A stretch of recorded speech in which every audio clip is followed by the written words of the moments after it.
Ce qui se passe actuellement sur la toile est des plus choquants. Une TikTokeuse serait retenue contre son gré dans un hôpital psychiatrique. Sa famille serait derrière le coup et vous allez voir qu'il y a des rebondissements dans cette affaire qui font vraiment froid dans le dos. Aujourd'hui, on parle du cas Maya BF. Cette influenceuse a presque 1 million d'abonnés qui vit un enfer. Si vous êtes intéressé, continuez à regarder. Salut tout le monde, c'est Chris.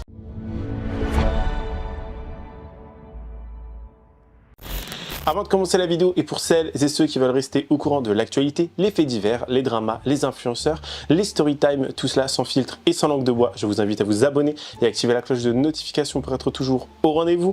Lâchez votre meilleur pouce bleu et me rejoindre sur les différentes plateformes telles que Spotify, Instagram, TikTok pour avoir du contenu additionnel, m'emmener partout avec vous et participer ensemble à des lives. Merci beaucoup. Avant de commencer cette vidéo, il est très important de poser les bases et de surtout faire un petit disclaimer. Tout ce que je vais vous dire ici, ça n'a pas été encore pour le moment prouvé, ce ne sont pas encore des faits avérés ou quoi que ce soit, ce sont que des spéculations. Donc c'est à prendre avec des pincettes. Bien évidemment, vous allez le voir à travers tout cela et petit trigger warning, certaines personnes pourraient être choquées de ce qui va être révélé ici. On est presque sur une affaire à la Britney Spears qui était mise sous tutelle par sa famille. On est à peu près sur la même chose avec Maya BF. Qui est Maya BF? C'est une jeune TikTokeuse influenceuse qui comptabilise presque 1 million d'abonnés sur TikTok et pas mal de milliers d'abonnés sur YouTube. Elle a commencé très jeune. Elle a commencé lorsqu'elle n'avait que 12 ans sur les plateformes, sur les réseaux sociaux, YouTube et compagnie. Et elle a très rapidement connu une ascension. Son contenu lifestyle, beauté, maquillage, etc. a plu à bon nombre de personnes et au début je me disais mais j'ai déjà vu cette personne quelque part et en fait Maya BF à l'époque je la followais, voilà, je regardais un petit peu son contenu, genre, je pense que c'était à peu près il y a 5-6 ans peut-être et petit à petit je me suis détaché et je me dis mais je sais où j'ai déjà vu mais je ne m'en rappelle plus et c'est en faisant les recherches pour cette vidéo que je m'en suis rappelé. Donc elle comptabilise beaucoup d'abonnés, elle est là en train de faire des vidéos dégustation, des vidéos avec sa famille, avec ses frères, avec tout le monde, enfin avec les gens qu'elle apprécie et c'est son côté vraiment un petit peu mignon, un petit peu, je sais pas comment vous dire, qui a plu je pense dans son contenu. Elle était vraiment, c'est un vent de fraîcheur, voilà, j'ai envie de le dire comme ça, je trouve que c'est contenu, c'est un vent de fraîcheur. Et ce que je vais dire ici, ça fait un petit peu écho à la vidéo d'hier sur Lena Situation, c'est qu'en fait, pourquoi Maya BF est follow, pourquoi beaucoup de gens l'apprécient, c'est parce qu'on a l'impression d'être avec une grande sœur. On a l'impression d'être avec une personne qui est un peu notre copine. Elle raconte ses ruptures, elle raconte ses déboires, elle raconte ses chagrins, etc. Elle nous partage aussi des moments plus positifs, etc.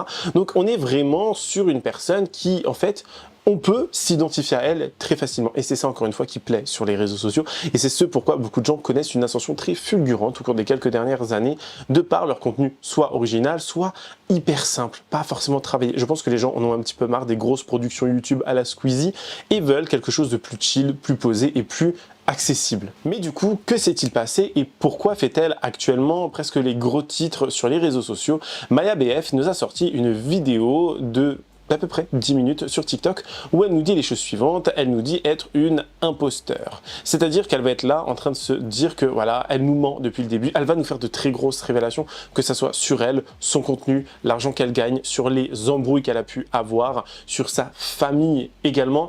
Et elle avait déjà tiré la sonnette d'alarme dans le passé en disant que voilà, sa famille, pour la plupart, 99,9% comme elle le dit, des gens de sa famille, elle ne leur parle plus à ces personnes-là parce qu'elle n'a aucun attache et c'est des personnes qui lui aurait fait beaucoup de mal et vous allez voir à travers ces témoignages, j'en ai des frissons partout, genre qui me parcourent, je sais pas, il y a quelque chose de très malsain dans toutes ces révélations, il y a quelque chose de très bizarre et je pense qu'il faut vraiment, même si c'est une influenceuse, même si on sait que beaucoup d'influenceurs mettent en scène, font des histoires, font ci, font ça, je pense honnêtement qu'il est très important de vraiment prendre cela au sérieux, mais en même temps avec des pincettes. Vous voyez, jongler un peu entre les deux, parce que les révélations qui vont être faites, moi personnellement, ça me choque et j'y crois. Donc bon. Le plus dingue, c'est que ces gens de ma famille, je leur disais, mais je vais me prostituer parce que là, vous avez fait n'importe quoi avec la société, je vais avoir des problèmes, donc je vais avoir besoin de liquide, je dois me prostituer pour moi et mon chien, genre. Et il y a personne qui m'a dit, écoute, vas-y, on a été trop loin, je te dis la vérité. Genre, c'est-à-dire que tout le monde me laissait faire pour projet de me prostituer. Il y a des parents à 18 ans, ils font des livrets A avec 20 000 euros, 30 000 euros. Mais il y a des darons comme les miens. Putain, faut que je rentre vite avant qu'il y ait un de mes parents qui en ait un autre. Tu vois un mec se dit devant toi dans ta cité, t'as moins de 10 ans, tu dis tu vas faire pareil pour sauver ta famille. Une fois qu'on me voit, on me dit ah mais ta famille c'est sûr elle t'a renié. T'as vu, c'est moi je les ai reniés. 99% de ma famille, je ne veux pas leur parler. Même là j'ai un truc important à faire. Ils arrivent à me mettre des bâtons dans les roues. Vous voyez pas que je suis presque souvent chez moi, etc. Parce qu'ils m'ont fait de la rétention de documents. J'avais pas mes papiers d'identité. Elle avait des histoires dignes d'un film d'horreur. Je sais pas comment je suis encore en vie. J'ai 24 ans. Des fois, je me dis, depuis que je suis petite, je me dis, je serais plus en paix en prison. Même quand j'étais enfant, je me rappelle, je me disais, j'aimerais trop aller en prison. Mais quel enfant se dit ça? Des enfants avec des fous, en fait. Voilà. Ça, c'est faux. Quand t'es en primaire et tu regardes l'horloge, tu te dis, putain, faut que je rentre vite avant qu'il y ait un de mes parents qu'on ait un autre. T'as vu? Donc elle va nous poster cette vidéo de 10 minutes et dans cette vidéo, elle va nous faire toutes ces révélations que je vous laisse écouter. Je risque littéralement ma vie en faisant cette vidéo, mais je suis un imposteur. C'est pas une vidéo story time, etc. C'est vraiment une vidéo de lanceur d'alerte. Donc si ça peut vous paraître absurde, écoutez bien parce que c'est totalement cohérent. Et si vous vous penchez sur ce que je vais vous dire, vous allez déconstruire le château de cartes comme je l'ai découvert. Il faut savoir que je suis un imposteur. Donc si vous me connaissez des réseaux, vous pensez que je suis une grande influenceuse, j'ai beaucoup d'abonnés. Je suis influenceuse, oui, mais je suis pas vraiment une grande influenceur. Je sais même pas exactement combien de gens me suivent réellement et combien sont faux. En fait, à peu près autour de mes 15 ans, ma mère a rencontré un homme qui était vraiment pas sympa et qui baignait dans des trucs d'argent un peu bizarres. Je ne savais pas quoi exactement, mais je savais ça. Et bizarrement, un an après, ma tante m'a dit « Pourquoi tu fais pas des vidéos sur YouTube et tout, ça t'irait bien ?» Et ma mère était d'accord. Et c'est assez bizarre parce que j'étais très maltraitée dans l'enfance. Et ces femmes-là n'auraient jamais voulu que je sois sur les réseaux. Donc avec du recul, je comprends. Donc je me suis lancée sur les réseaux. Et en fait, en quelques jours, en quelques vidéos, mes vidéos font énormément de vues. Donc je me retrouve à gagner énormément d'argent qui était au nom de ma mère. Hein. J'avais pas de compte bancaire. Mais je me mets à gagner vraiment énormément d'argent qui tout était au nom de ma mère en tant qu'ado. Donc je continue les vidéos, je kiffe. Je me dis mais waouh, genre les gens me suivent vraiment pour ce que je suis, etc.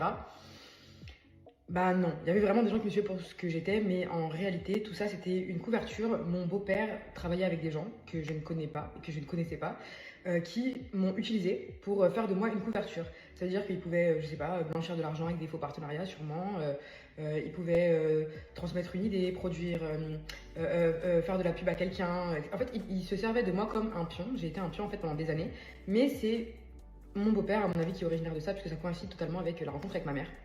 Donc pendant des années, moi je fais du coup mes vidéos. C'est vrai que j'ai eu une vie un peu chaotique parce que j'étais entourée de gens un peu étranges. Et donc beaucoup en fait étaient dans ce truc là. Moi j'étais inconsciente de ça honnêtement. Mais il y a beaucoup de gens en fait qui étaient conscients. Ça concerne vraiment beaucoup de gens dans l'industrie musicale. Donc le rap et tout ce milieu là, tout ce qui est nouvelle école. Ça concerne beaucoup de gens de nouvelle école. Ça va concerner le rap en général. Et d'ailleurs moi si j'ai découvert tout ça, c'est parce que j'ai eu un crush sur un rappeur que j'ai fréquenté, Saïf. Il y a 1 an et demi, j'ai rencontré un artiste qui n'était pas du tout connu, vraiment. On n'avait pas encore gonflé ses abonnés comme moi. Et je le rencontre en fait et je tombe totalement amoureuse, pas de lui, mais de sa musique. Et en fait, dans sa musique, je reconnais totalement mon enfance, les maltraitances que j'ai vécues, la souffrance. Et je tombe totalement amoureuse du personnage. Mais je l'ai vu 3 fois en 1 an et demi. Et les 3 fois, c'était vraiment... En 1 an et demi, je suis restée accrochée à lui en fait en l'ayant vu que 3 fois. C'est le pire. Pas parce que j'étais amoureuse de lui, parce qu'en fait, on restait même pas longtemps ensemble quand on se voyait. C'est vraiment, j'étais amoureuse de son art, je me reconnaissais en lui. Et en fait, à force de le voir, et je l'ai vu que 3 fois, hein, je me disais, mais c'est incohérent. Comment il peut se dire ça dans ses musiques et être comme ça, genre, c'est pas lui qui écrit, c'est bizarre. Pourtant, tout son personnage, c'est autour du fait que ce soit lui qui écrit, etc. C'est pas lui qui écrit. Genre, je l'aimais bien en vrai, mais c'était pas le même genre de la musique. Et en fait, à un moment, on parle ensemble il y a genre 7 mois et je lui dis oh, mais moi je vais mourir avant ma mère, pour ma mère je me tue, j'ai été maltraitée quand j'étais enfant, j'ai été entraînée à défendre ma mère tous les jours contre mon père, adolescente à gagner de l'argent et mettre à son nom, moi j'étais un soldat pour ma mère. Donc quand je dis à Saïf il y a 7 mois ouais moi je vais mourir avant ma mère etc, lui il me dit non mais c'est trop bizarre et tout de vouloir mourir avant sa mère. Et en fait lui dans ses sons il disait plusieurs fois on protège nos proches avant nos organes vitaux. Donc comment tu peux être choqué que je veuille me tuer pour ma mère, mais toi, dans tes sons, tu dis ça. Donc c'est là que j'ai compris, et avec plein de choses, là c'est vraiment rapide pour expliquer, mais il y a plein de choses que je me suis dit, ok, c'est totalement incohérent, c'est un personnage qui a été fabriqué, même si j'adore ce qu'il fait, mais il y avait une incohérence. Et en fait, en fouillant, je me suis rendu compte qu'il y avait beaucoup de gens qui étaient connectés, et que mon beau-père était connecté. Donc en début d'année, moi je me suis séparée de ma mère et de mon beau-père parce que mon beau-père et ma mère maltraitaient mon frère, notamment. Et donc je n'ai pas laissé passer ça, donc j'ai perdu beaucoup de choses, j'ai perdu vraiment ma santé en début d'année en luttant pour mes frères et sœurs. Mes frères et sœurs maintenant ne vivent plus là-bas, mais ma mère et mon père se sont retournés contre moi. Mon beau-père, je sais qu'il a contacté ces gens-là en question, qui ont essayé de me faire du mal. Du coup, vu que en fait, la plupart des gens qui me suivaient, des commentaires étaient faux, bah, ils se sont servis de ça pour me harceler, vu qu'en fait, ils étaient tous faux, donc me mettre des commentaires méchants, enfin, de me tester, mais ils n'ont jamais pu me tester, ça a été très loin. Ils me faisaient croire que je parlais avec Saïf, en fait, je parlais avec eux tous. Ils m'ont fait venir, j'ai des preuves, hein, ils m'ont fait venir jusqu'à Paris pour rencontrer soi-disant Saïf. Une fois que je suis arrivée, c'était un acteur ou un mec de leur groupe avec des lunettes qui filment et tout, et ils se foutaient tous de ma gueule. Enfin, en fait, De base, c'était une industrie qui a essayé de faire un truc, je sais pas, mélangeant sûrement l'illégal, le légal, essayant d'utiliser des influenceurs pour faire des trucs, nanana, des artistes aussi pour blanchir, faire des trucs. Il y a des artistes, quand vous allez vous pencher dessus, vous allez voir qu'ils ont été gonflés à bloc, et même des artistes que vous pensez que c'est des superstars, c'est peut-être des stars, oui, mais ils ont été vraiment gonflés à bloc. Donc en fait, ils ont été vraiment trop loin dans deux choses. Déjà dans l'ego, en gonflant les stats de beaucoup de gens, et aussi dans la cruauté, parce que beaucoup de choses qu'ils m'ont fait sur la fin, et ils le savent, étaient cruelles. Il y a des choses que je vais pas dire par pudeur pour moi-même, parce qu'ils ont utilisé des armes de guerre, clairement, contre moi. Quand j'ai essayé de me désolidariser d'eux, et quand mon beau-père est parti les voir pour gérer ce litige par rapport à ma société, ils savent de quoi je parle, à ce moment-là, ils ont été vraiment très hostiles, ils m'ont fait des choses cruelles. Il y a des choses que vraiment j'ai pas envie de parler, je sais pas si j'en parlerai un jour parce que ça me fait du mal enfin ça me fait du mal, je sais pas si ça me fait du mal mais j'ai pas envie d'avoir ce souvenir. Mais ils ont utilisé des armes de guerre pour me détruire, mais rien que l'exemple de la gare, imaginez que vous attendiez de voir votre crush de 1 an et demi, que vous avez vu 3 fois dans votre vie, que genre vous aimez trop voir et tout, et qu'en fait vous arrivez et c'est un mec à la gare comme ça avec des lunettes qui filment et tout. Tu vois, c'est quand même dur psychologiquement, c'est quand même dur, donc ils ont fait en sorte de m'isoler, enfin là je raconte en rapide mais je pourrais raconter plus longuement, je pourrais même dire qui fait qui est quoi, qui est faux, qui est truc, mais il faut savoir que l'industrie, notre culture à nous, les personnes racisées, elle est fausse aujourd'hui en France, elle est fausse et c'est une honte et moi j'ai jamais voulu participer à cette culture et dites-vous que vous doutez bien et quand vous allez enquêter, vous allez comprendre vous allez comprendre que là je risque ma vie en faisant ça, mais ils le savent, c'est pas la première fois que je risque ma vie, je leur ai dit, je préfère mourir avec mes valeurs et stopper l'oppression que vivre et être comme ça en fait enfermé parce que en réalité nous ce qu'on dénonçait de base, notre culture etc, c'est les institutions qui nous oppressent, mais eux-mêmes sont devenus les institutions qui oppressent en utilisant des techniques dégoûtantes pour avoir toujours plus d'argent. Donc moi je suis un imposteur et honnêtement je suis libérée d'être un imposteur parce que depuis que j'étais ado c'était dur pour moi, je devais toujours faire du rendement, je postais 3 vidéos par semaine, ma mère elle me mettait la pression, donc c'était dur pour moi même si j'ai aimé faire des vidéos, moi mon truc c'est toujours plus la culture, tout ça et surtout c'était une pression pour moi, donc je suis libérée au final moi de savoir que j'étais un imposteur et je me demande ce qui m'attend dans la vie. Bon, il y a plein de choses à déceler par rapport à tout ça, à démonter, mais il faut savoir que l'industrie française aujourd'hui qui nous représente, nous, notre culture, est quasiment que des imposteurs, ou en tout cas que des gens qui ont participé à des choses qui font des imposteurs. Quand on regarde chez nos ancêtres, ils n'en seraient jamais arrivés là pour de l'argent. Moi, si j'ai fait tout ce que j'ai fait, si je me suis désolidarisée de mes parents, enfin mon père et ma mère en début d'année, avant que je sache tout ça, je connaissais déjà Saïf, tout ça, mais avant que je les démasque, on va dire, si je me suis désolidarisée de mon père et de ma mère, c'était pour sauver mes frères et sœurs. Mon frère se faisait maltraiter par mon beau-père. Je voulais pas, je savais pas quoi faire, j'ai juste dû les menacer, etc. Et du coup, ça s'est retourné contre moi, vu qu'ils ont mis du coup ces gens-là pour m'affaiblir, ce qui n'a pas marché vu que je les ai démasqués. Et encore une fois, ce que je dis, ce n'est pas faux. Pour vous donner un autre exemple qui va être vraiment vérifiable, irréfutable, c'est que Saïf, vu que j'étais amoureuse de lui, moi en fait, quand j'aime les gens, quand j'aime les gens, je les analyse. Et en fait, j'ai tellement analysé qu'il m'a donné toutes les clés pour le reste. Et Saïf, par exemple, quand on regarde sa communauté ou les gens qui vont faire beaucoup de posts sur lui, ça va souvent être des deepfakes. Donc, c'est des profils qui vont être deepfakes, générés par deepfakes, qui sont pas réels, qui n'ont pas d'âme derrière le compte. C'est mieux que des bots. C'est des bots avec des humains qui gèrent souvent derrière. Donc, il y a lui. Enfin, si on se penche sur Saïf, déjà, on peut démonter tout ça et prouver en tout cas que mon argument est vrai et qu'il y a des gens qui sont du coup pas des industry plants, mais des street plants. Et moi, j'ai été une street plant sans m'en rendre compte. Et voilà, donc c'est juste pour me démasquer moi-même avec pudeur. Encore une fois, il y a énormément de gens impliqués. J'ai pas dit de nom. Dans tous les cas, là, j'ai juste soufflé sur le château de cartes. Donc n'importe qui m'entendra parler et qui va enquêter, et je pense qu'il y a beaucoup de gens du coup maintenant qui vont enquêter et chercher des choses, vont se rendre compte que je ne mens pas, que j'ai raison. Moi-même, personnellement, j'ai d'autres notes que j'ai aussi écrites par mail. Enfin, il y a plein de choses qui sont écrites qui ne pourront pas bouger parce qu'encore une fois, j'ai sacrifié ma vie parce que j'aurais pu mourir, j'aurais pu dire non, j'arrête, je vais rien dire et tout. Non, je sacrifie ma vie pour dire tout ça. Je pense que vous vous doutez bien qu'il y a je ne sais combien d'argent qui est en jeu. Mais moi, l'argent ne m'achète pas. Et en plus, ces gens qui ont voulu me faire du mal savent d'où je viens, savent que moi, j'ai connu la vraie misère, la vraie violence, que pendant 11 ans, j'étais un militaire contre ma mère. Et ils ont quand même essayé de me détruire pour l'appât du gain. Voilà. Donc, j'étais un imposteur. Et beaucoup des gens que vous admirez sont des imposteurs, même s'ils ne l'ont pas toujours été pour certains. Beaucoup sont devenus des imposteurs, malheureusement. Suite à ces fameuses révélations, à cette grosse vidéo, elle va également nous poster des photos en story sur Snapchat que je vais vous lire et je vais vous mettre à l'écran. Ces photos-là ont apparemment été très rapidement supprimées, si j'ai bien compris. Alors cette histoire, beaucoup de personnes m'ont demandé d'en parler parce qu'en fait c'est très flou. Les gens ne comprennent pas d'où viennent telle et telle chose, pourquoi si, pourquoi ça, pourquoi elle ne parle que maintenant. Les gens sont déjà de 1 inquiets et se disent que en fait les réseaux sociaux c'est un univers extrêmement sombre et ça effectivement c'est extrêmement sombre. Je vais déjà vous lire les fameuses stories qui auraient été supprimées assez rapidement. Je vous les mets à l'écran. La première story, c'est « Si je disparais, recherchez pour moi. Il y a eu la police, les pompiers, j'ai pas eu le choix, prenez mes pistes et enquêtez, je m'en fous de tout maintenant. » La policière qui est venue me chercher, c'est la même qui m'a mis une amende en fin d'année dernière à la gare et qui m'a fouillé pour rien. C'est une antillaise, elle est liée à la Pulse, elle connaît Mariana. Il va m'arriver un truc, vous savez comme ça, il m'enferme, j'ai toutes les clés. C'est des preuves d'amateurisme de prendre les mêmes pions pour me nuire. Fouillez les comptes bancaires et les structures et surtout ma société et vous allez voir, c'est un cirque. Elle continue en disant « Je vais certainement être hospitalisée sans mon consentement, j'imagine que je ne vais pas revoir mon chien. Enquêtez pour la vérité, tant pis pour ce qui m'arrive. » Elle dit ensuite « Il y a des pourris partout.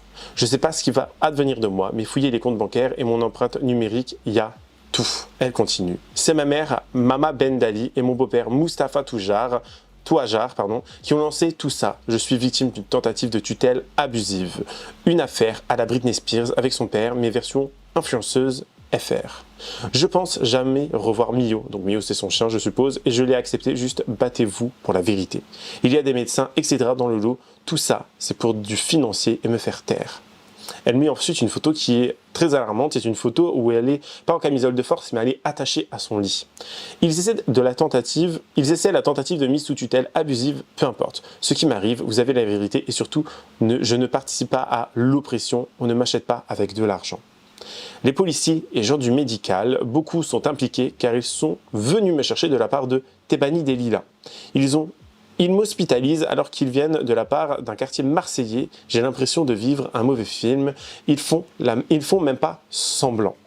Donc ça, c'est toutes ces fameuses stories. Alors, elles se répètent beaucoup dans les stories à base de oui, cherchez pour moi, si ça se passe mal, faites ci pour moi, machin, c'est une Britney Spears, etc. Et là, j'ai commencé un petit peu à douter personnellement. Vous voyez, j'ai commencé à me dire, bon, c'est un peu étrange toute cette affaire. J'étais un petit peu en mode, est-ce que c'est vrai? Est-ce que tout ce qu'elle nous raconte, c'est là? Est-ce que c'est... Vous voyez, est-ce qu'il ne faut pas faire plus attention? Est-ce qu'encore une énième fois, on n'est pas sur les réseaux sociaux en train d'assister à quelqu'un qui, pas est en manque de buzz, mais un petit peu en perte d'audience et essaie de renouveler son audience? Il faut honnêtement analyser toutes les pistes possibles et inimaginables. Parce que c'est pas juste en disant « elle est en danger » que tout va s'améliorer. Vous voyez, c'est pas en disant juste « ouais, elle est en danger », machin. Je pense qu'il faut rester aussi très calme. J'ai vu plein de gens parler sur les réseaux sociaux, plein de personnes venir donner leur avis, etc. Et ces personnes ont raison, s'ils veulent donner leur avis, donnez votre avis.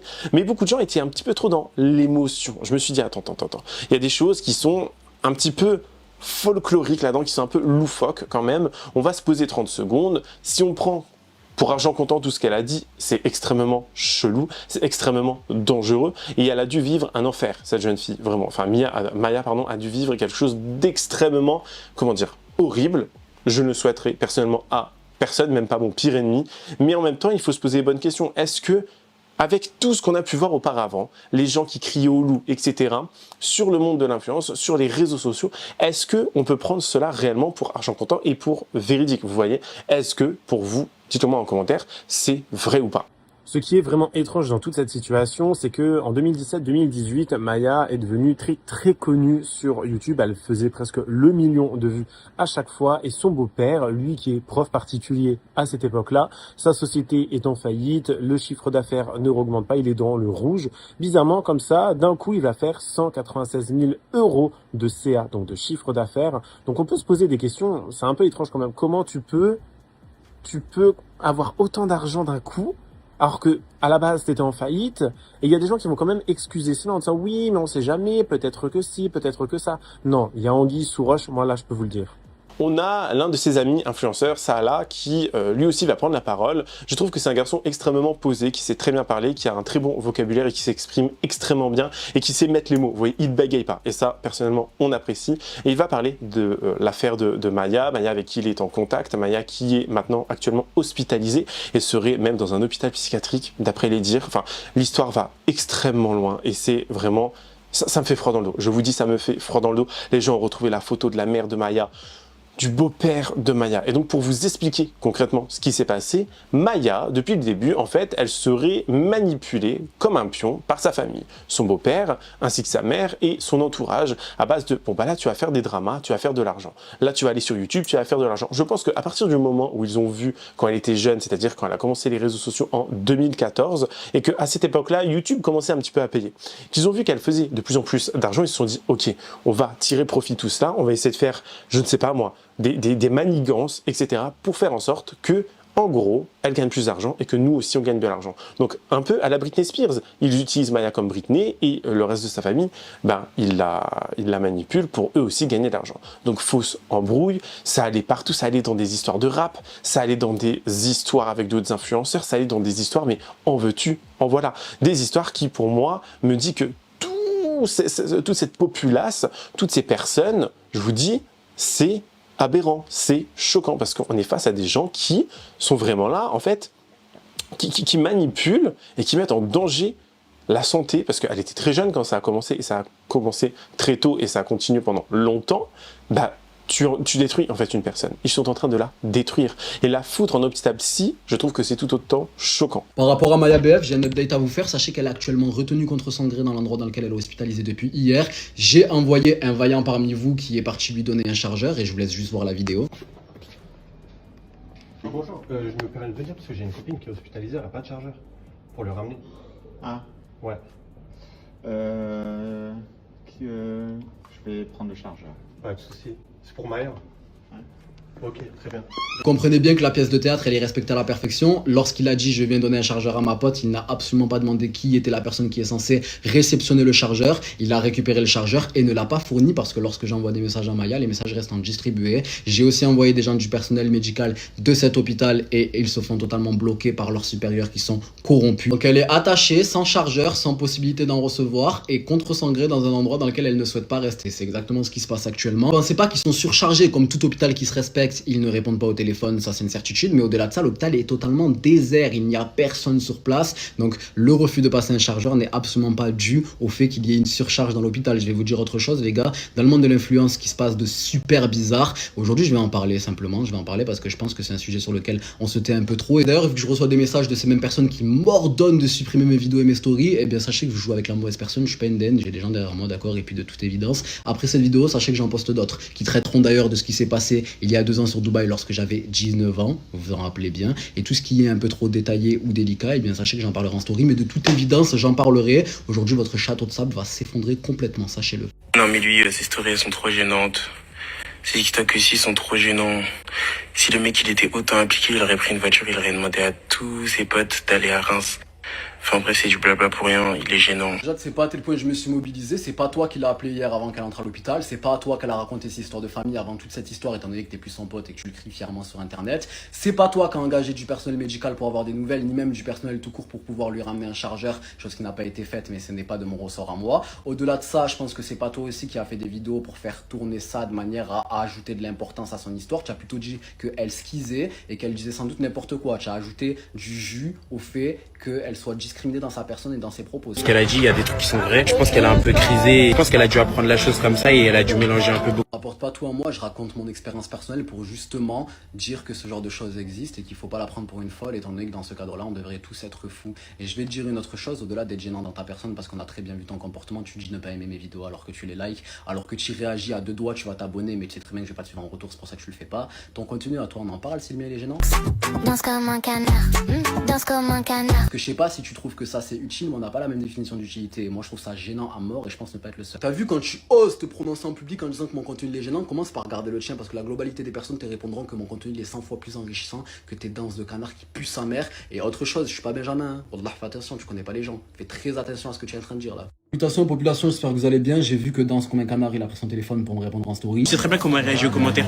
Je sais très bien comment un seul commentaire peut impacter sa journée à elle. Pourquoi est-ce que tu parles de journée gâchée? Connecte un tout petit peu pour comprendre que là, le reste du temps où elle sera retenue contre son gré, c'est toutes ces journées qui seront gâchées. Le sujet n'est plus là. Et puis quand tu dis, vous rapportez tout à vous. C'est pas que ce mec qui est gênant, c'est toutes les personnes qui ont fait des vidéos qui ont dit moi aussi il m'arrivait ça, moi aussi il m'arrivait ça. Mais frère, pourquoi vous ramenez tout à votre gueule? On cherche seulement à consolider ses propos en partageant notre expérience personnelle et en la mêlant à la sienne pour justement ne pas la faire passer pour une folle. Par contre, toi, ce que tu fais, c'est appuyer le fait qu'elle soit folle. Je sais très bien comment elle est, je sais très bien les traitements qu'elle prend, genre, je sais très bien les traitements qu'elle prend, je sais très bien ça lui fait quel effet, je sais très bien ça lui fait quoi, je sais très bien quand elle se réveille le matin ce qu'elle doit faire, je sais ce qu'elle doit faire le soir aussi avant de dormir. Quel intérêt d'une part de déballer sa vie privée et d'une autre, dans ce moment-là, rappeler le fait qu'elle prenne des médicaments, des traitements alors qu'on est en train de la faire passer pour folle. Si c'est pas être complice, qu'est-ce que c'est, très honnêtement? Toi t'en fais un sujet genre en mode pour faire des vues, c'est ça que t'es en train de faire toi. Ah oui, on doit pas expliquer encore. Le but, c'est que ce soit vu. Le but, c'est que ce soit entendu. Parce que elle-même, si ça la dérangeait qu'il y ait des commentaires et qu'elle voudrait pas que cette affaire soit vue,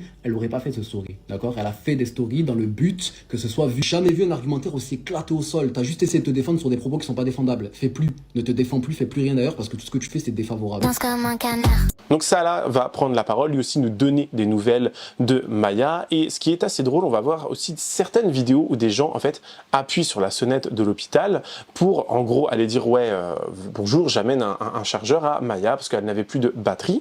Et les gens ils sont là en mode, ils demandent, le mec ne dit pas pour qui il vient ou quoi que ce soit et le gardien lui dit directement ah c'est pour Maya. C'est un peu étrange. Alors soit, et c'est là encore une fois où je me mets un petit peu à douter. Est-ce que c'est vrai ou pas? Est-ce que c'est pas une mise en scène? Déjà tu viens, t'appuies sur une sonnette, il y a écrit hôpital, enfin c'est un peu mal collé le bazar. Vous voyez, t'es en mode, est-ce que c'est des mises en scène? Le mec il vous dit ah c'est pour Maya, machin, ce genre de truc. Il y a plein de trucs. Il y a plein d'éléments qui me font penser, moi, à certainement une mise en scène. Je ne sais pas comment vous dire autrement, mais je ne sais pas. Voilà, je vous dis comment je le pense réellement. Je suis partagé, je suis 50-50. 50% je pense que c'est vrai, 50% je pense que c'est une mise en scène. Parce que, franchement, les influenceurs sont obligés de se renouveler tout le temps, de faire parler d'eux tout le temps. C'est ça le truc, vous voyez. Bref, je laisse déjà avec les vidéos de Salah et également de ces fameuses vidéos avec la sonnette et le chargeur. Ne inquiétez pas, je suis pas mort, du moins pas encore. Avant toute chose, je vous demande une chose, les gars, enregistrez toutes les stories qui vont suivre et faites-les tourner un maximum sur TikTok majoritairement parce que c'est là où ça va avoir le plus d'impact. Je vais vous marquer le prénom, le nom de famille de Maya. Il faut absolument que quelqu'un puisse aller la récupérer avec ces informations-là pour la sortir de l'endroit dans lequel elle est. Il y a déjà des avocats qui sont sur les pistes, qui vont aller visiter étant donné qu'ils n'ont aucunement le droit de refuser la visite d'un avocat. Mais si jamais vous êtes à proximité, si vous puissiez faire ça, je vous jure que ce serait vraiment la plus bonne action de votre année. Premier temps, je vais prendre un petit panier dans lequel je vais mettre artiste, chorégraphe, sportif de haut niveau, influenceur, rappeur et vous dire que toutes ces personnes-là travaillent avec les forces du mal, avec le diable. Et si jamais vous n'êtes pas croyant, comprenez simplement qu'il s'agit d'une secte qui est motivée par la perversion, le désordre et surtout l'argent. Je vais vous mettre une polarité en évidence. Il y a des gens qui sont préconçus, comme Maya, à finir en tant que personnes qui vont blanchir de l'argent ou produire de l'argent, des machines à sous, soit des néos par exemple. Je vous dis des blagues qui paraissent totalement logiques à tous, mais il y en a tellement plein qui sont insoupçonnés.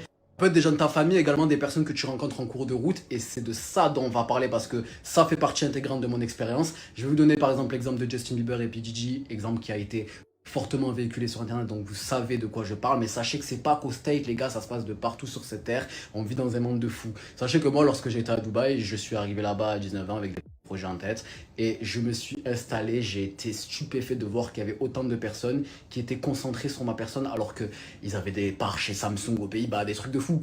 Parmi ces gens-là, moi je prenais de plus en plus confiance parce que je voyais des gens qui, à ma place de français, me paraissaient de confiance. Des influenceurs qui ont des millions d'abonnés, des rappeurs qui sont actuellement dans vos playlists que vous écoutez tous les jours et c'est ça qui me sidère. Eh bien comprenez que ces personnes-là, elles se sont rapprochées de moi. Moi forcément, eh bien je tisse des liens avec et je me prends d'attache parce que c'est des gens qui vont tout offrir. Ils vont te faire ce que tu veux faire, vouloir t'offrir, étant donné que c'est pas dans mon caractère, évidemment je suis dans le refus, mais ce que tu veux.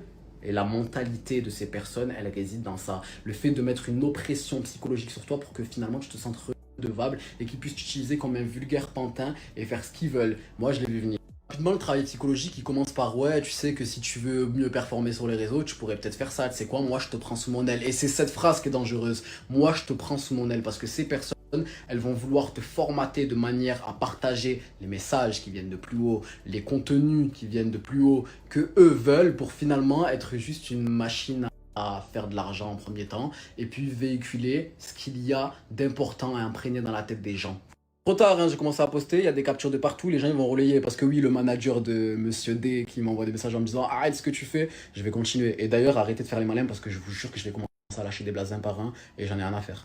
Je disais que moi, je n'adhérais pas au fait de changer ma ligne éditoriale et la manière dont je partageais mon contenu pour être boosté parce que concrètement, c'est ça, ils font de toi une superstar, un super influenceur, mais finalement, tes stats, ta portée vont leur servir à eux, à partager ce qu'ils ont envie, et puis ton argent va leur servir à eux également parce que tu te fais rincer de A à Z, tu te fais rincer par eux, hein, d'une certaine manière, tu as ton salaire, etc., bien plus que si tu étais en indépendant, mais à quel prix? Entrer dans le vif du sujet, je m'excuse d'avance si ça peut paraître vulgaire, ça ne me ressemble pas, mais les termes doivent être exposés. Ces mêmes personnes qui, à l'âge de 19 ans, m'ont proposé en AED l'équivalent de 30, 40 de vous lorsque vous vous blessez. On m'a même proposé de la mélanger à d'autres substances pour la boire. Entrer dans le vif du sujet, je m'excuse d'avance si ça peut paraître vulgaire, ça ne me ressemble pas, mais les termes doivent être exposés. Ces mêmes personnes qui, à l'âge de 19 ans, m'ont proposé en AED l'équivalent de 30, 40 de vous lorsque vous vous blessez. On m'a même proposé de la mélanger à d'autres substances pour la boire. Je comprends pas trop sans pour autant ne pas comprendre ce qu'il en est de la finalité. Concrètement, leur but, c'est de nous contrôler, nous retirer notre cerveau, nous salir du plus profond de notre âme parce que ce genre de pratique, c'est totalement pour salir les âmes, d'autant plus que dans le monde de l'influence, on est invité à des événements. On te pousse à boire de l'alcool, on te pousse à prendre des substances, on te pousse à être totalement décrédibilisé au vu de la société, étant donné que si jamais un jour tu te décides à te retirer de ce système-là, ben ta parole, elle sera vue comme celle du fou du bus, de la folle du bus, de la personne qui a pris je ne sais quelle substance et qui fait des crises de paranoïa. C'est tout. Du contexte pour les stories qui se postent pas, sachez que les sommes astronomiques qu'ils proposent, c'est en échange d'avoir des mélans de avec des animaux.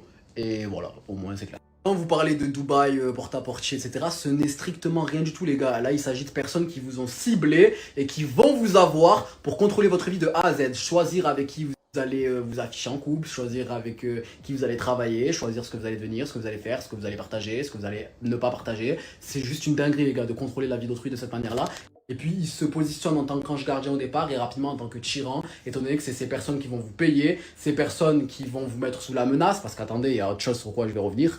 Déjà, ces personnes qui sont des imposteurs tenus par plus haut, mais qui ont pour rôle d'aller attraper d'autres personnes qui eux-mêmes deviendront imposteurs, vont se positionner en tant qu'agents, parce qu'eux ont réussi leur vie, eux ont plein d'argent, eux ont plein de célébrités. Et ces mêmes personnes, en premier temps, ils vont avoir des...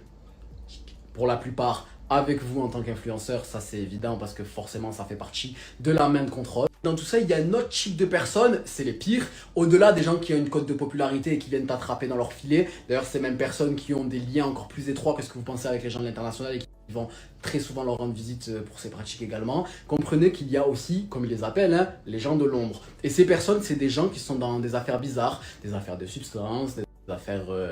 clic pac pam, on s'est compris, et ces personnes elles vont venir te démarcher en t'offrant sécurité. Mais le problème c'est que le pouvoir, et je mets des grosses guillemets sur pouvoir, il n'y a personne, il y a des gains ici qui a un pouvoir sur cette terre, il n'y a que Dieu qui règne sur tout, ben, ces gens là qui ont un pouvoir sur la vie d'autrui, ils l'ont aussi sur ta vie à toi, et rapidement toi qui te sentais en sécurité avec ces personnes, et bien finalement tu te retrouves avec la personne qui peut dès demain te faire du mal, et à ce moment là ben, la menace commence. Les gars que les stories se coupent, c'est pour ça que j'essaie de mettre du contexte, mais il faut attendre, c'est le temps qu'elles se postent étant donné qu'elles sont un petit peu délicates, vous comprenez?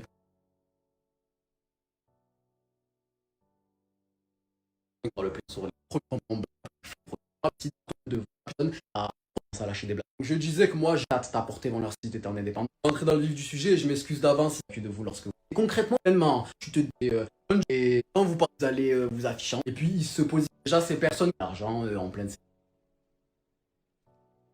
Dans tout ça, il y a un autre type de personnes, c'est les pires, au-delà des gens qui ont une cote de popularité et qui viennent t'attraper dans leur filet. D'ailleurs, ces mêmes personnes qui ont des liens encore plus étroits que ce que vous pensez avec les gens de l'international et qui vont très souvent leur rendre visite pour ces pratiques également. Comprenez qu'il y a aussi, comme ils les appellent, hein, les gens de l'ombre. Et ces personnes, c'est des gens qui sont dans des affaires bizarres, des affaires de substances, des affaires qui ont un pouvoir. Je te retrouve les gars que mes stories.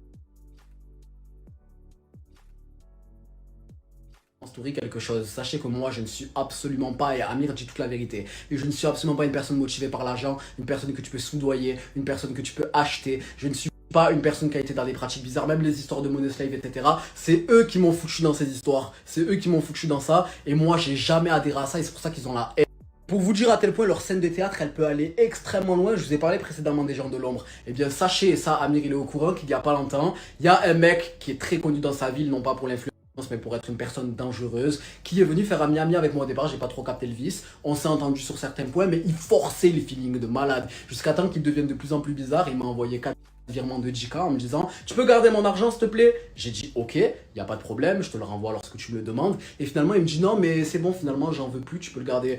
Moi, c'est pas dans mes cordes, donc je vais pas garder un argent qui ne m'appartient pas. Encore une fois, ce n'est pas avec ça que vous allez m'acheter. Je m'en fous de l'argent. Moi, mes principes passeront toujours avant. » Et bien, cette même personne m'a proposé de venir sur Marseille, m'amener au milieu de la mer en bateau pour... je ne sais pas quelle raison. À 4 h du matin, hein, je tiens à préciser. Si c'est pas pour m'éradiquer, si c'est pas des gens de l'ombre, ils vous ciblent pour vous détruire. Ça peut être des gens de qui vous allez tomber amoureux, amoureuse, des gens avec qui vous allez vous prendre d'amitié, des personnes avec qui vous allez travailler professionnellement, ou encore ces grands anges gardiens qui arrivent en tant qu'agents, simplement. Et prenez au sérieux ce que je vous dis, les gars. Ça peut concerner Maya dans le sens où elle a été préconçue pour être ce style de personne. Ça concerne aussi énormément d'influenceurs. Et moi, à contrario de eux, de quoi je vous parle, que j'ai toute ma tête et que ça peut paraître extrêmement paradoxal, extrêmement fou, mais c'est rien de plus que la vérité. Plein de personnes ont un petit peu, comme je disais, donné leur avis sur les plateformes et notamment Aquababe. Vous connaissez toutes et tous Aquababe, le blogueur, influenceur, etc. qui maintenant ne vit même plus en France. Je ne sais pas s'il est aux États-Unis, à Bali ou je ne sais trop où. Bref, il a fui et il a commencé à dire que Maya était une parano, qu'elle disait des choses qui n'avaient aucun sens, etc. Et j'étais un peu en mode, mais imaginons c'est vrai, imaginons ce qu'elle dit. Et je pense que quand il y a ce genre d'affaires aussi, il faut, oui, penser que la victime dit vrai et croire la victime parce que c'est très important. Mais il ne faut pas non plus se précipiter, j'ai envie de dire, dans tout ce qui va être... Il y a des gens qui étaient là en train de faire limite un collectif Free Maya, je sais pas trop quoi, j'étais en mode waouh, franchement, on ne sait pas si c'est vrai. Il y a des choses, voilà. Pourquoi en parler que maintenant? Qu'est-ce qui s'est passé? Enfin, il y a plein de questions, moi, personnellement, qui me chamboulent. Je dis pas que ce qu'elle dit, c'est faux. Je me pose juste des questions et j'aimerais comprendre certaines choses parce qu'il y a des zones d'ombre, vous voyez? T'as été menacé. Ils sont malades, ils sont vraiment fous. Ah, ils sont vraiment tarés. Non mais en fait vous êtes... Non, en fait ils pensent vraiment qu'on est dans un film là. Alors, schizophrénie, idée délirante, surtout de persécution, de surveillance, de complot ou de grandeur et hallucination, le plus souvent auditive. Oui. Schizophrénie paranoïde. La go elle est genounée, elle est genounax max, vous êtes là à imaginer des trucs de fou. Je vous emmerde, voilà. Il prend le seum, je prends pas le seum, c'est toi ma chérie, t'es sur mon live. Moi je voulais juste faire un petit live pour discuter avec vous, mais vous êtes des schizos. Donc vu que vous défendez une schizo, bah faites ce que vous voulez, j'en ai rien à battre. Bisous. Prenez soin de vous en fait. Et attention, la santé mentale c'est très très important, faut pas négliger. Bisous les haters. Dans toute cette situation, on a quand même eu le frère de Maya BF qui a pris la parole sur les réseaux sociaux et qui nous a sorti un communiqué, oui, un communiqué extrêmement long que je vais vous lire, que je vous mets à l'écran. Écoutez, ma foi, c'est parti. Il l'a posté là, il y a vraiment très récemment, il y a quelques jours. Donc il dit « Depuis deux jours, les publications de ma grande sœur Maya ont été massivement relayées sur les réseaux sociaux face à l'ampleur que prend cette situation. Nous souhaitons apporter quelques précisions. Ma sœur souffre de troubles bipolaires de type 1. Diagnostiqué il y a maintenant 5 ans, il s'agit d'une maladie psychiatrique grave qui peut notamment, lorsque le traitement n'est plus suivi de manière régulière, entraîner des épisodes de décompensation psychotique. Eh ben, plusieurs jours avant la diffusion de ces vidéos, son comportement avait profondément changé. Elle avait notamment coupé les ponts avec l'entièreté de son entourage proche et développé des affirmations délirantes. Par respect pour sa vie privée et sa dignité, nous souhaitons pas rentrer davantage dans les détails de ces épisodes. Face à l'urgence et après avoir effectué les examens nécessaires, les médecins et psychiatres ont décidé de son hospitalisation. D'abord pour lui assurer sa sécurité, mais aussi pour lui permettre de recevoir les soins dont elle avait besoin. Contrairement à certaines rumeurs, elle n'a jamais été placée sous tutelle et aucune procédure de ce type n'est engagée. J'ai pu lui rendre visite à l'hôpital, j'ai également échangé avec l'équipe médicale qui m'a expliqué qu'elle restait hospitalisée aussi longtemps que son état nécessiterait des soins et une stabilisation de son traitement. Une fois son état amélioré, elle bénéficiera d'un accompagnement adapté pour préparer son retour à la vie quotidienne. Ma sœur n'est pas folle, elle est malade. Elle a besoin d'être entourée de professionnels et plus généralement d'être soutenue avec considération et respect. Nous sommes conscients que l'ampleur prise par cette affaire sur les réseaux sociaux rendra cet épisode particulièrement difficile pour elle. C'est précisément pour cette raison que son accompagnement médical et psychologique est d'autant plus essentiel. Beaucoup de personnes ont été troublées par ces vidéos. Il est important de comprendre qu'elles ont été réalisées alors qu'elle était en plein épisode psychotique. Maya est une personne intelligente, cultivée et capable de s'exprimer avec beaucoup d'aisance, ce qui a pu donner une apparence de crédibilité à certains de ses propos. Toutefois, le contenu de ces vidéos mêlait quelques éléments factuels et des interprétations délirantes liées à son état psychiatrique, conduisant à une représentation déformée de la réalité. Cela ne remet pas en question sa capacité à s'engager ni à faire preuve de discernement en dehors des épisodes de crise. Aujourd'hui, notre inquiétude se porte également sur la désinformation continue ainsi que les conséquences humaines de cette exposition médiatique. Depuis la diffusion de ces vidéos, les spéculations discriminantes ne cessent sur son état psychologique alors que son seul diagnostic est celui qu'elle a toujours partagé et que nous vous communiquons. Dans le même temps, des informations personnelles concernant notre famille ont circulé, notamment des adresses et des numéros de téléphone. Nous recevons des appels incessants, des insultes et des menaces de mort. Cette situation a de lourdes conséquences psychologiques sur plusieurs de ses proches, dont certains ont eux-mêmes dû être pris en charge médicalement. Il est important de préciser que ces menaces touchent également ma petite sœur de 11 ans. Nous étudions actuellement les suites juridiques qui pourront être données face à ces faits. Ce n'est malheureusement pas la première crise psychotique que traverse Maya, ni sa première hospitalisation. En revanche, c'est la première fois qu'un épisode de sa maladie est exposé à une telle échelle sur les réseaux sociaux. Nous demandons simplement à chacun de faire preuve de responsabilité, d'humanité, d'abord pour elle, mais aussi pour ses proches et pour toutes les personnes qui se reconnaissent dans cette situation. Merci de ne plus relayer les vidéos ou les rumeurs afin de ne pas aggraver une situation déjà extrêmement douloureuse. Nous espérons de tout cœur que Maya pourra retrouver sa stabilité, poursuivre des soins dans les meilleures conditions et se reconstruire sereinement. Enfin, pour celles et ceux qui le souhaitent, nous vous demandons simplement d'avoir une pensée pour elle et de faire des doigts, donc des prières, pour son rétablissement. Merci à toutes les personnes qui ont fait preuve de réelle bienveillance dans cette épreuve. Donc là, on est vraiment sur un communiqué déjà hyper long, hein, j'ai envie de vous dire, bref, donc un communiqué voilà, où il nous dit que c'est pas la première fois, où il nous dit que Maya apparemment aurait déjà une certaine pathologie, donc ça expliquerait pas mal de choses d'après lui. Après, est-ce que on n'est pas encore une fois face à quelqu'un qui essaie de, comment dire, un petit peu étouffer peut-être une certaine vérité. On ne sait pas, on ne vit pas avec eux, on ne connaît pas l'état de santé, on ne connaît pas le dossier médical de Maya non plus, de sa famille, etc. Mais il faut aussi se demander si voilà, ces personnes-là ne sont pas en train d'essayer de manipuler, de nous faire taire et de nous rassurer un petit peu, j'ai envie de dire. Après, avec tout ce qu'on a vu, tout ce qu'on peut voir sur les réseaux sociaux, moi encore une fois, je suis partagé, je ne sais pas sur quel pied danser. Ce qui se passe, c'est que à mes 16 ans, mon beau-père a dit à ma mère de faire de moi une street plant sans me le dire, donc ils m'ont dit de faire des vidéos YouTube. J'ai fait des vidéos YouTube et bizarrement j'ai très percé. En fait c'était beaucoup de faux comptes, de faux profils, c'était tout ça pour faire des faux partenariats musicaux, donc des collabs musicales, des trucs, etc. C'était pour blanchir de l'argent souvent ou des trucs de merde quoi. De toute façon je vous ai donné assez de cartes, il suffit juste de creuser, vous allez voir que je suis pas incohérente à ce que je dis, c'est vrai. Sauf qu'ils ont eu un nouveau projet il y a genre 1 an et demi, c'est de me mettre sous tutelle abusive. Donc là ils sont en train d'essayer de faire ça. Ils se servent de ma maladie, donc j'ai une maladie qui est stabilisée. Et je suis même pas schizophrène ou j'ai même pas de trouble en mode où j'ai des hallucinations, donc c'est même illogique. Mais bref, et du coup ils se servent de ça pour essayer de me faire mettre sous tutelle, donc pour me faire taire, et aussi pour pouvoir mettre des dettes à mon nom, etc. Voilà.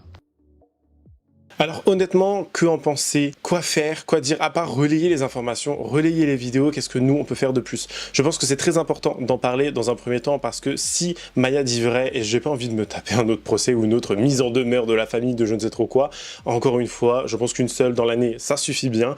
Mais il est important d'en parler aussi parce que on parle ici d'une jeune fille, d'une jeune femme dans la vingtaine qui a subi d'après elle des sévices, qui a subi des choses atroces, qui a subi des choses qui font de la peine, honnêtement, et on doit lui apporter notre soutien, on doit au moins lui faire savoir qu'on est là, on entend ce qu'elle dit, qu'on est présent pour elle, mais en même temps, attention les gars, de ne pas tomber dans tout ce qui est spéculation, diffamation ou changer les histoires. Vous voyez, il y a des gens, j'ai vu des vidéos de gens déformer certains propos pour faire en sorte qu'on dise je sais pas quoi, pour peut-être faire sensation sur les réseaux. Il est très important de rester posé dans ce genre d'affaires parce que ça peut aggraver sa situation, ça peut aggraver son cas. Imaginez, vous êtes là en train de raconter d'autres conneries ou en train de pas d'édulcorer, mais de non plus fantasmer, mais de faire des vidéos de ouf sur le sujet en disant ouais, regardez, il y a ci, regardez, il y a ça, elle a dit ci, elle a dit ça. Les gens, ils vont se dire, ben, sa famille, s'ils doivent la mettre sous tutelle réellement, ou que si elle a des problèmes, si réellement, regardez, ils vont dire, bah regardez, elle a fait des vidéos, il s'est passé ci, il s'est passé ça, sa communauté a fait ci, ça prend une ampleur hors du commun, c'est quelque chose d'extrêmement grave, c'est un danger pour elle, machin, machin.